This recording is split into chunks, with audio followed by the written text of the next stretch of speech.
यहाँ क्या बताना चाहते हैं परमात्मा के मन मथुरा दिल द्वारका नगरी कहाँ फिरता बरसाने नू। इस मन से और दिल साफ करके भक्ति कर सच्चे परमात्मा की सच्ची साधना कर कहाँ बरसाने में भटक रहा है। फिर क्या बताते हैं कि जब फरमान धनी का आवे को राखे घर जाने नू, जा सतगुरु का शरणा लीजे जो मेटे जम तलबाने नू। मैं तो दे दी है बालम याने नू, मैं तो दे दी है बालम याने। अब क्या बताया है गरीबदास साहिब जी ने कि जिस समय आपके प्रारब्ध में आपके किस्मतानुसार जब आपकी मृत्यु आ गई और यम के दूत आपको लेने आएंगे तो कोई नहीं रोक सकता उसको। मासा घटे न तिल बधे विद ना लिखे जो लेख। तो कैसे, अब यहाँ क्या बताना चाहते हैं कि यदि आपकी मृत्यु का समय आ गया और चाहे आप 30 वर्ष 40 वर्ष 50 वर्ष के हो, 10 वर्ष के हो, 2 वर्ष के हो, 4 वर्ष के हो, तो आपकी मृत्यु होगी ही होगी। फिर क्या बताते हैं कि जा सतगुरु का शरणा लीजिए जो मिटे जम तलबाने नू।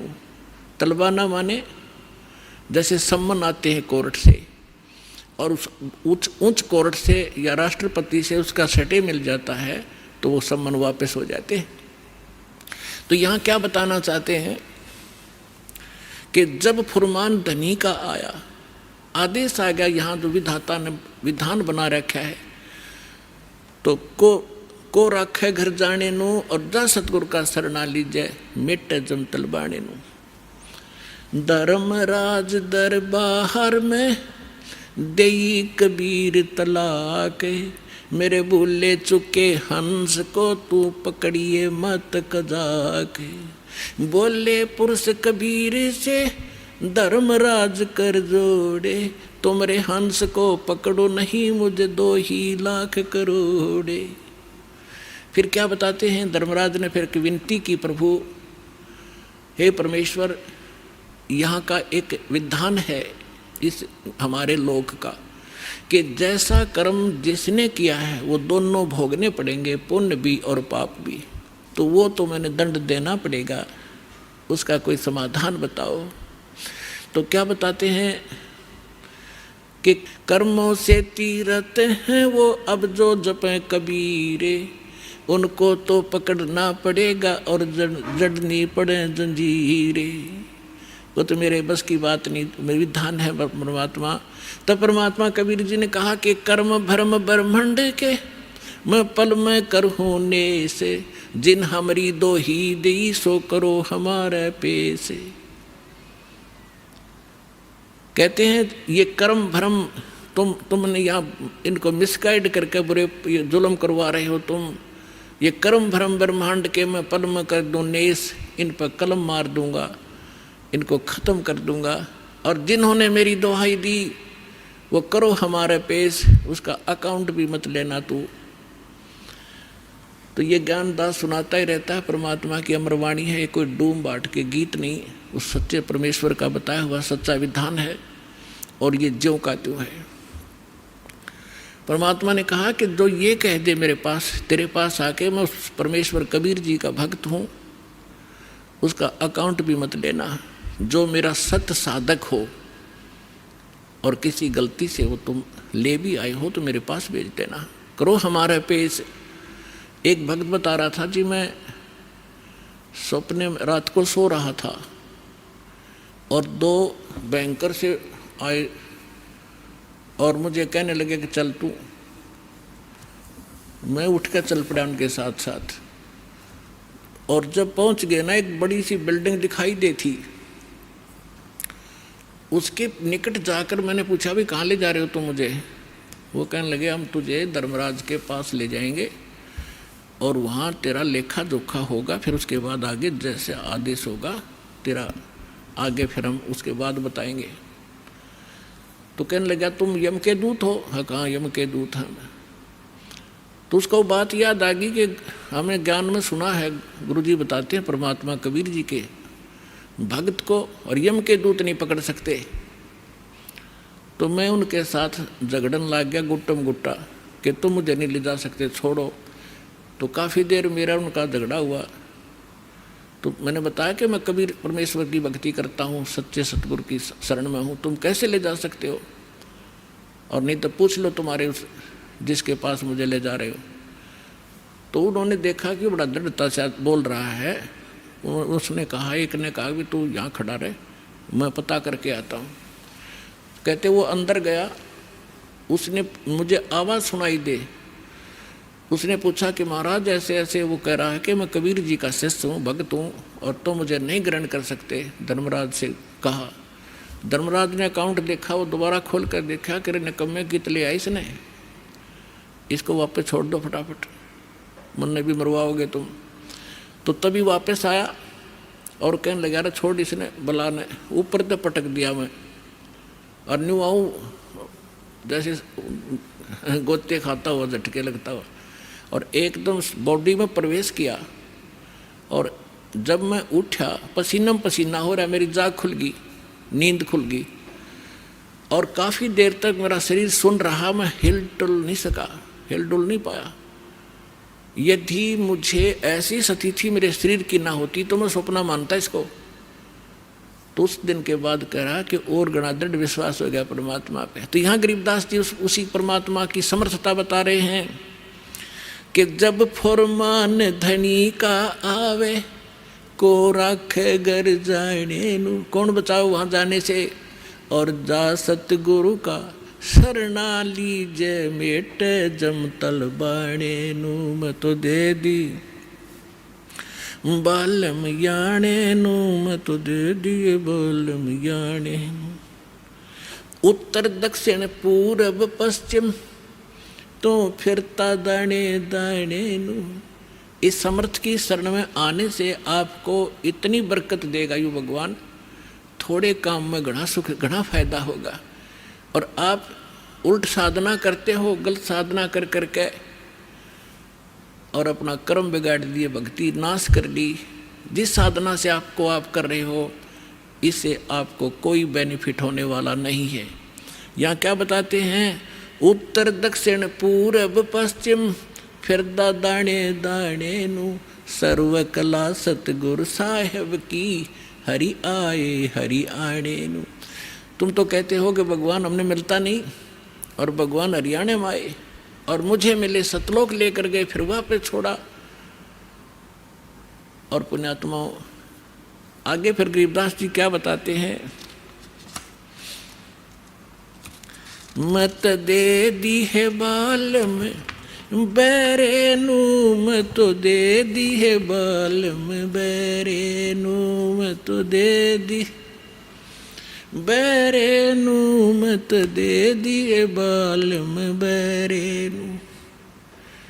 संसारी दी गल्ला चिने ना बूझे शब्द जो गहरे नू, संसारी दी गल्ला चिने नहीं बूझे शब्द जो गहरे नू।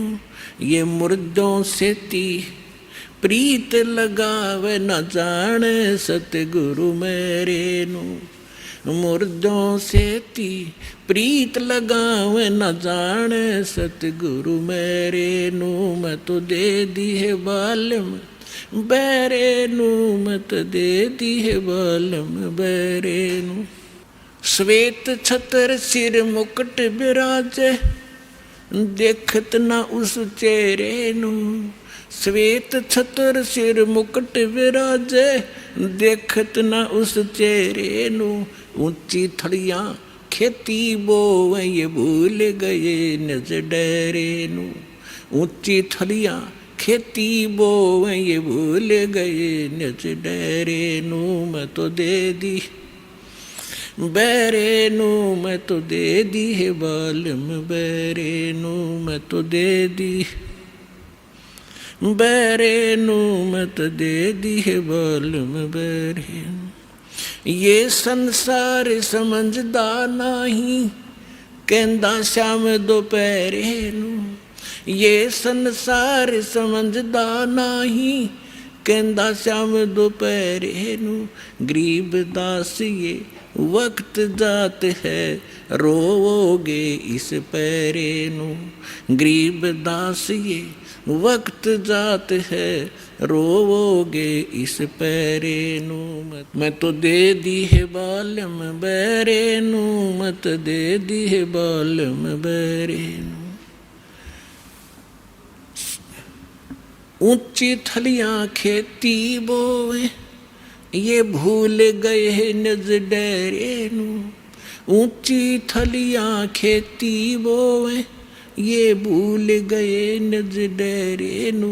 गरीब दास ये वक्त जात है, रोवोगे इस पैरे नू। गरीब दास ये वक्त जात है, रोवोगे इस पैरे नू। मैं तो दे दी बैरे नू, मत दे दी है बालम बैरे। अब इसमें क्या बताना चाहा है परमात्मा के ज्ञान को गरीबदास साहिब जी ने, कि यदि आप किसी मित्र को, बहन भाई को, या कोई और निकट के संपर्क वाले को कुछ बताना चाहोगे इस ज्ञान के बारे में, वो कति सुनने को तैयार नहीं, क्योंकि मन है उसके अंदर प्रभावी है भी है मन। और उसी व्यक्ति को कोई ये कह दे, कहाँ जाते हो भाई, कि मैं जाता हूँ अमरनाथ पे, और उसको ये कह दे कि केदारनाथ पर जाने से बहुत लाभ होता है, तो पूछेगा कब जाएगा, मुझे भी ले चलना। No objection. कोई सोमवार का व्रत रखता है तो उसको कोई ये कह दे कि शुक्रवार का व्रत बड़ा बेनिफिट देता है, अच्छा बता कैसे करना होता है, तुरंत मान जाएगा। तो यहाँ परमात्मा कहते हैं मैं तो दे दी बालम बैरे नू, और संसारी दी गल्ला चीने। आम आदमी कह दे वो मान ले, और ना बूझे शब्द जो गहरे नू, इस गहरे ज्ञान को नहीं पूछना चाहता, ना समझना चाहता। तो क्या बताते हैं, संसारी दी गल्ला चिन्ह नहीं बूझे शब्द जो गहरे नू। ये मुर्दों से ती प्रीत लगावे, न जाने सतगुरु मेरे। अब जैसे प्रत्येक गांव में किसी तालाब के ऊपर या किसी अन्य स्थान पर कोई संत साधक मर गया, मृत्यु को प्राप्त हुआ, उसकी यादगार बना ली, वह माथा टेकन लाग गए सारे, पूरा गांव का गांव। अन्यों का हमारे तो दादा लाई पूजा है यार। अरे कोई विवेक तो लो। देखो जैसे ठीक है वो संत अच्छे होंगे जो आज तक पूजे हैं, लेकिन उस समय जो उस जीवित समय में उसके जैसा भी वो संत था, जैसी भी भक्ति साधना थी उसके पास, तो उससे उस समय लाभ तो मिल सकता था जब वो वर्तमान में था। अब तो वैसे उसकी महिमा वैसे ठीक आदर करते रहो, लेकिन मोक्ष कति नहीं, लाभ नहीं मिलेगा। जैसे कोई डॉक्टर है, वैद्य है, और वो बहुत अच्छा वैद्य था और खूब अच्छी दवाई देता था, रोग नाश कर देता था, ठीक है। तो उस समय जो उसके संपर्क में आए तो उनका वो लाभ मिला। उसकी मृत्यु होगी, मृत्यु के बाद उसकी यादगार बना दी, और वहाँ फिर अब कोई जावे उस वैद्य से ये कहने कि वैद्य जी मेरा मलेरिया हो गया, दवाई बताइयो। वह वैद्य की मूर्ति वह दवा काम नहीं कर सकती, जो ओरिजिनल जीवित कराया करता था। तो यह भूल मारा ईब तई लाग रही थी, अब मिटेगी। तो क्या कहते हैं, मुर्दों से ती प्रीत लगावे, ना बूझे शब्द जो गहरे नो। मुर्दों से ती प्रीत लगावे, ना जाने सतगुरु मेरे नो। मैं तो दे दी है बालम बैरे नो, मैं तो दे दी है बालम बैरे नो। फिर क्या बताते हैं, श्वेत छतर सिर मुकुट विराजे। निराकार निराकार का ढोल पीट रखा था। कहते उस सफेद अरस कुर्स पर सफेद गुम्मट है, जहाँ सतगुरु, जहाँ परमात्मा का डेरा, वहाँ एक बहुत बड़ा सुंदर महल है परमात्मा का, उस बहुत सुंदर गुम्बज टाइप है। उसके अंदर परमात्मा विराजमान है, सिंहासन के ऊपर सिर पे मुकुट है, और ऊपर श्वेत छत्र परमात्मा के तना हुआ है। श्वेत छत्र सिर मुकुट बिराजे, देखत ना उस चेहरे नू। श्वेत छत्र सिर मुकुट बिराजे, देखत ना उस चेहरे नू। ऊंची थलियां खेती बोवई, भूल गए निज डेरे नू। ऊंची थलियां खेती बोवई, भूल गए निज डेरे नू। अब क्या बताना चाहते हैं कि परमात्मा साकार है, मनुष्य दृश्य है। सभी सदग्रंथों से दास ने प्रमाणित कर दिया आपके समक्ष। और जिन महापुरुषों ने भगवान मिले, सचखंड लेकर गए अपने निज स्थान पर, फिर उनको वापस छोड़ा, उन्होंने अपनी अमृतवाणी में एफिडेविट दे रखा है कौन है भगवान, कहाँ रहता है, कैसी सूरत है और क्या नाम है उसका। तो इन सभी प्रमाणों से आपको सिद्ध हो जाएगा कि कौन है भगवान और कैसी लीला करता हो मालिक। तो यहाँ क्या बताते हैं कि आप जी जो साधना कर रहे हो, अन्य देवी देवताओं के पूर्ण परमात्मा की भक्ति ना करके किसी भी ब्रह्म की, सरपुरुष की, अक्षर पुरुष की, ब्रह्मा विष्णु महेश की, या दुर्गा या निरंजन की, तो ये तो ऐसी साधना है जैसे कोई किसान ऊंचे स्थान पर, थली पर, पहले वर्षा पर आधारित थे सभी मानव समाज। और उस समय गरीबदास जी ने भी किसान थे। गरीबदास जी जाट ग्रुप में, जाट जाति से थे, और अपने वहाँ के साथी जो किसान थे उनको भी समझाना था। इसलिए बता रहे हैं कि जो मैं भक्ति बता रहा हूँ जिस भगवान की, उसकी साधना ना करके आप अन्य जो साधना कर रहे हो ऐसी है जैसे ऊंची थलियों पर, ऊंचे स्थानों पर बीज बो दिया, खेती कर ली, और जब थोड़ी बहुत वर्षा हुई तो वो उस थलियों का पानी एक समतल स्थल पर, डहर बोलते थे उसको, डहर, वहाँ आकर इकट्ठा हो जाता था। और उस स्थान को, डहर के अंदर पानी वर्षा भी और आसपास के ऊंचे क्षेत्र का उसी में आ जाता था। और उसमें जब बोई जाती थी फसल, जैसे ऊंची थलियों पर बोई हुई तो वो होती ही नहीं थी। और डहर में बीजा हुआ 1 एकड़ में मनमाने 50 मन कनक हो जाती थी, और ऊंची थलियों पर 2 मन की भी नहीं होती थी मुश्किल से। तो क्या बताते हैं गरीबदास साहिब जी, एक फॉर एग्जाम्पल बता रहे हैं कि तुम ऊंची थलियां खेती बो, भूल गए निज डेरे नू। इस परम पिता परमात्मा सतपुरुष कबीर साहिब की भक्ति ना करके आप अन्य देवी देवताओं की भक्ति करके ऐसी लाभ उठा रहे हो जैसे ऊंची थली पर खेती करने वाले किसान को कोई लाभ नहीं होता। और जो डहर में बीज बोता है, प्रयत्न दोनों एक जैसा ही करते हैं, तो उस डहर वाली यानी उपजाऊ जमीन में और समतल जमीन में घना लाभ होता है। तो ये समझाना चाहते हैं कि जो साधना हम बताते हैं वो तो डहर समझो। अब फिर बताते हैं,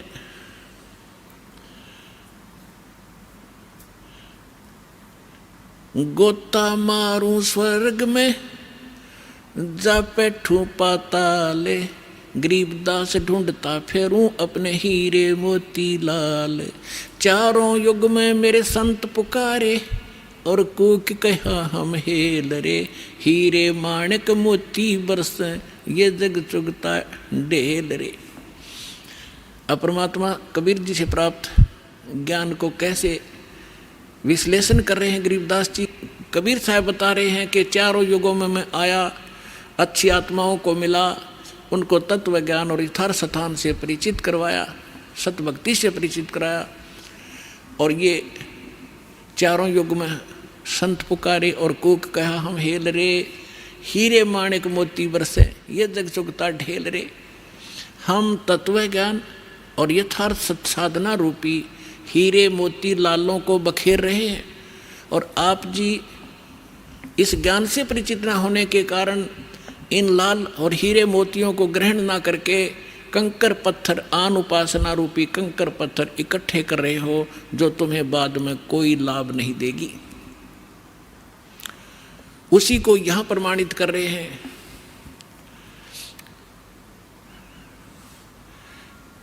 श्वेत छतर सिर मुकुट बिराजे, देखत ना उस चेहरे नू। ऊंची थलियां खेती बोवे, ये भूल गए निज डेरे नू। पर भी लेन जात है दुनिया, हमरा ज्ञान किन्हें ना सुनिया। अब यहाँ एक प्रश्न आया इसके अंदर कि संसारी दी गल्ला चिन्ह ना बूझे सब जो गहरे नू। एक बहन आई, एक बहन ने हमारी दीक्षा ले ली थी। उस बहन की बहन जो है उसका पति शराब बहुत पीता था, और जिस बहन ने यहाँ दीक्षा ली थी उसका भी ऐसी स्थिति थी। उसके पति ने शराब छोड़ दी थी और नाम ले लिया, और एक बिल्कुल स्वर्ग के तुल घर हो रहा था। तो उसकी बहन का वहाँ आना हो गया, जो दीक्षा किसी और से ले रखी थी, किसी दूसरे पंथ से, और साथ में दूसरी साधना भी करती थी अपनी जो परंपरागत प्रचलित। उसका पति शराब पीता था, बहुत पीटता था, कभी गली में भी खड़ी कर देता रात में शराब के नशे में। अब मैं बाहर खड़ी रहती हूँ, कुंडी लगा के भीतर पड़ के सो जाता, सवेरे उतरे शराब जब खुल कुंडी ने। इतनी दुखी हूँ मैं। तो उस बहन ने कहा कि आप मेरे गुरुजी के पास चलो, वहाँ नाम ले लो और तेरा पति भी शराब छोड़ देगा। तो वह बहन अपनी बहन के साथ हमारे पास आ गई करोथा आश्रम में। जब थोड़ी सी संगत थी, हम ऐसे बाहर बैठे सारा बैठे रहते थे, सारे 10, 20, 50, 100 भक्त आते थे दिन में, मुश्किल से 10, 20। तो मैंने पूछा बहन कहाँ से आई? तो उसने बता दिया मेरी सिस्टर है, और इसका पति बहुत शराब पीता है, और रोज़ पीता है, इसने बुरा हाल कर रखा है इसका, और नौकरी करता है, एक चवन्नी घर पर नहीं छोड़ता, सारी पी जाता है, बच्चे भी भूखे रहते हैं कई बार। तो मैंने कहा बहन फिर दीक्षा लेनी पड़ेगी आपने, भगवान फिर धीरे धीरे सद्बुद्धि देता है, परिवार के अंदर भगवान प्रवेश हो जाता है, और ये पितृभूत भी प्रवेश करके वहाँ उत्पात मचाते रहते हैं, फिर वो भाग जाते हैं, सद्बुद्धि आती है। तो मैंने पूछा आप क्या साधना करते हो? उसने बताया जी मैं ऐसे ऐसे धन धन सतगुरु अणा का नाम ले लिया, गुरु जी का ले रही हूँ 4-5 वर्ष से। तो हमने कहा बहन देखो चलो ठीक है, वहाँ जो तुमने नाम लिया, लेकिन अब यहाँ भक्ति, यहाँ नाम लोगे तो सब पिछली पूजा छोड़नी पड़ेंगी, ना बीड़ी पीनी, ना शराब, ना पीने के लिए सहयोग देना किसी को, और ना कोई व्रत रखना। मैं कहने लगा बहन बीड़ी क्यों पीती है तू? ने बोली जी बीड़ी मैं पहले ना पिया करती, नाम लेने के बाद पीने लग गई। मैं कहा कमाल की बात है, दीक्षा लेने पीछे पाछे छोड़ा करें कि बुराई ग्रहण थोड़ी करते हैं। तो उसने क्या बताया जी, जिस सत्संग में हमारे गांव में होता था सत्संग, हम वहाँ जाती थी तो वो सभी को बीड़ी वितरित करती थी प्रसाद के रूप में, एक प्लेट में डाल के, और साथ में एक माचिस और सींक रख देती थी, और न्यू क्या करती पीले पीले प्रसाद है होता है। मैं ना पिया करती पहले, पर उन्हें शिकायत दी, पीने लगी, यह बीमारी और ला ली मैंने, तो इसको तो मैं छोड़ दूंगी। फिर उसने बताया कि मैं व्रत रखती हूँ। मैं कौन सा व्रत रखती है? कि शुक्रवार का। मैं बोला बेबी बहन ये सभी जो व्रत त्यागने पड़ेंगे जो भक्ति करना चाहती है। ने बोले जी व्रत ना छोड़ूँ मैं। उसकी बहन कहने लगी जब तक तू कह रही थी मैं सारी बात मान लूँगी, अब तो व्रत पड़ेगी। मैंने उसे पूछा बहन इस शुक्रवार का व्रत क्यों रखती है तू, किस लिए? तो वो कहने लगी कि मैंने कथा, क्या क्रिया होती है इसमें, क्या लाभ है इससे? वह कथा सुनाती है कि एक का पति विदेश चला गया था कोई काम धंधे के लिए, ऐसी कथा है संतोषी माता के व्रत, शुक्रवार के व्रत से क्या लाभ है वो बताने लगी। और फिर उसकी काफ़ी वर्ष हो गए थे, उसके पति ने दूर चला गया, उसका भूल पड़ गई, घर नहीं आया।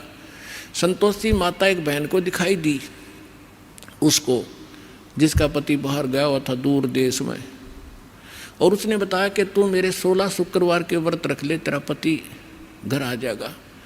तो उसने 16 शुक्रवार के व्रत रखे, और 16वां शुक्रवार का जो व्रत था उसका पति घर आ गया, इसलिए उसकी पूजा करती हूँ। और मैं 13 रोज आवर रोज गड़े तो गाड्डे की शुक्रवार के व्रत ने, अकल की चोर।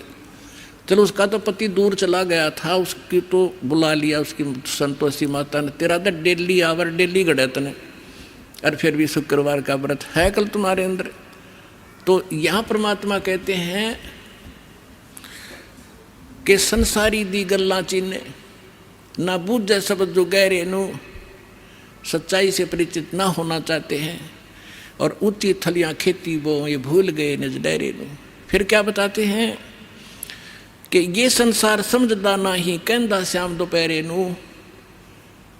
अपने आत्माओं सटाट सत्संग यहाँ से हुआ था। भाई तन दर सुखिया कोई ना देखा, जो देखा सो दुखिया हो। उदय अस्त की बात करते हैं, मन सबका किया विवेका हो, सबका किया विवेका हो। यहाँ पर कहते हैं झूठे सुख को सुख कहे ये मान रहा मनमोद, ये सकन से बिना काल का कुछ मुख में कुछ गोद। तो क्या बताना चाहते हैं आदरणीय गरीबदास साहिब जी कि ये संसार समझदा नहीं कहंदा श्याम दोपहरे नू। जैसे एक शराब पिए पड़ा था, जेठ जून का महीना, हरियाणा क्षेत्र, पंजाब, राजस्थान, उत्तर प्रदेश। इसमें जून के अंदर एक भयंकर गर्मी गिरती है और शराब पी कर बाहर पड़ा बिल्कुल मैदान में। और उसका साथी कहता है कि उठ ले भाई, बहुत दुखी है तू, मुंह में झागा रे, पसीना पसीना, रेते में लेटा हुआ है, उठ तुझे छाया में लेटा देता हूँ। वो शराब के नशे में कहता है छेड़ना मौजूरी है।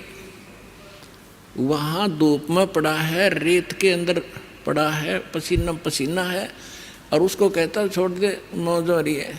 तो परमात्मा कहते तुमने भांग पी रखी काल की, कबीर ये माया अटपटी सब गट आनड़ी, और किस किस ने समझाऊं या कुआ भांग पड़ी। तो ऐसे हम इस दुख को सुख मान रहे हैं इस नशे के अंदर। फिर क्या बताते हैं, जैसे एक रिश्तेदार दूसरे रिश्तेदार को यानी मित्र या रिश्ते रिलेटिव को कोर्ट में मिला, कचहरियों में, और वहाँ मिलते ही हाथ मिलाते हैं और कहते और क्या हाल है, अकमौज हो रही है। कोर्ट में मौज का क्या काम, वहाँ तो घी बंधी रहती है। कोर्ट में भी मौज है, वहाँ गए हैं व्यक्ति को 2 मिनट में चिंता रहती है, वकील नहीं आया, गवाह नहीं आया, फलाना नहीं आया, और फिर और क्या हाल है, ठीक ठाक मौज है। कोर्ट में जाने वाले व्यक्ति को भी मौज है। फिर हॉस्पिटल में गया, किसी का कोई बच्चा बीमार था, मित्र आए वहाँ मिलने के लिए। अब उससे पूछते हैं और ठीक है, अपना लड़का तो बीमार है, बाकी मौज हो रही है। लड़का मरने को हो रहा है, बाकी ठीक ठाक है। तो परमात्मा कहते हैं ये संसार समझदा नहीं कहंदा श्याम दोपहरे नो। जैसे जेठ का महीना और दोपहर के समय को, और कोई ये कहे कि ठंड सी लग रही है, तो उसने श्याम देखी नहीं है। तो शाम के समय जो शीतलता होती है, तो दोपहर के समय वो धूप में जला हुआ भी ये कह रहा है कि कहंदा श्याम दोपहरे नू, यानी इस दुख को तुम सुख मान रहे हो। झूठे सुख को सुख कहे ये मान रहा मन मोद, ये सकल चबीना काल का कुछ मुख में कुछ गोदे।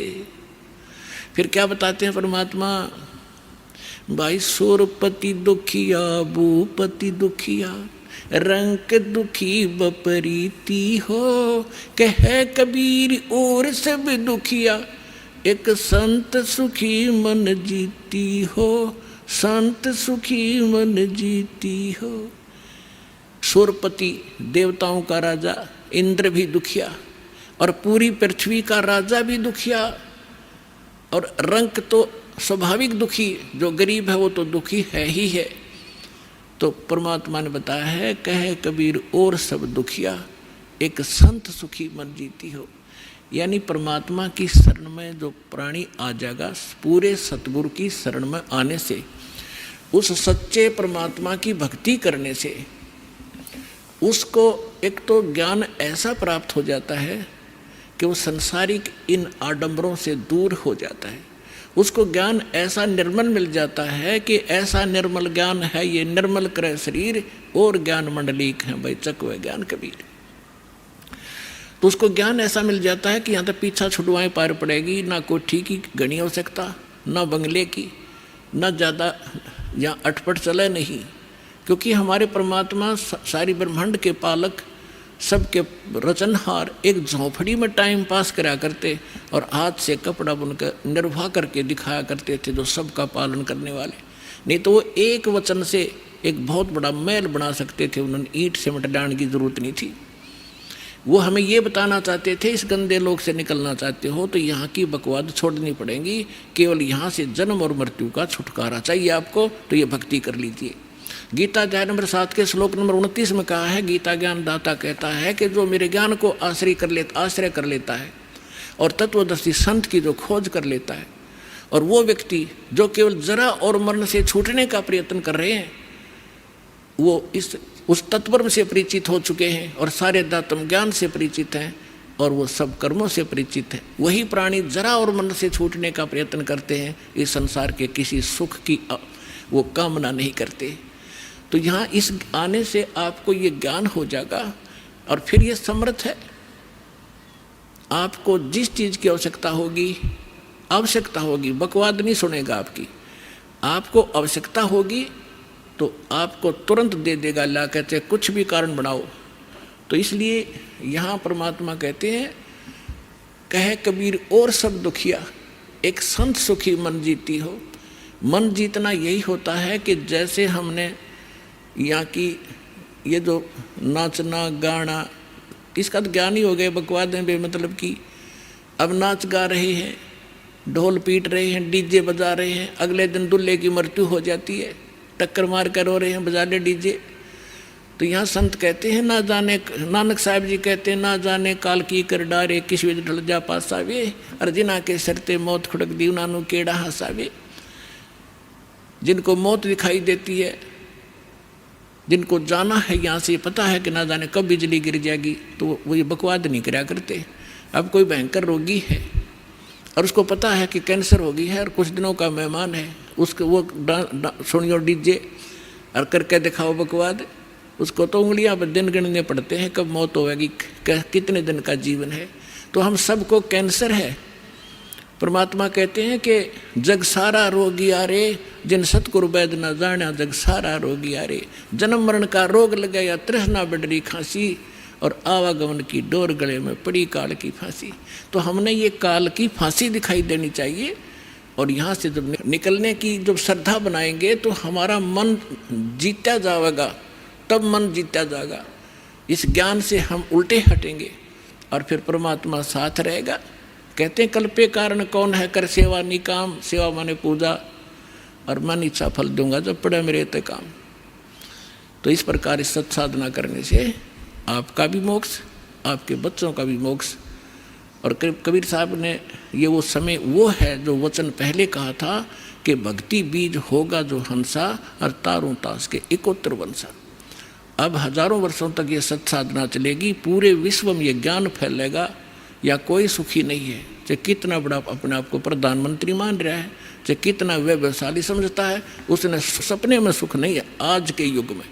तो इस ज्ञान से, इस भक्ति से आपकी आवश्यकता भी पूरी होगी और मन भाग जाएगा, आत्मा दृढ़ होगी, आपका मोक्ष होगा, सतलोक चले जाओगे, सदा सुखी हो जाओगे और रहना मर्यादा के अंदर।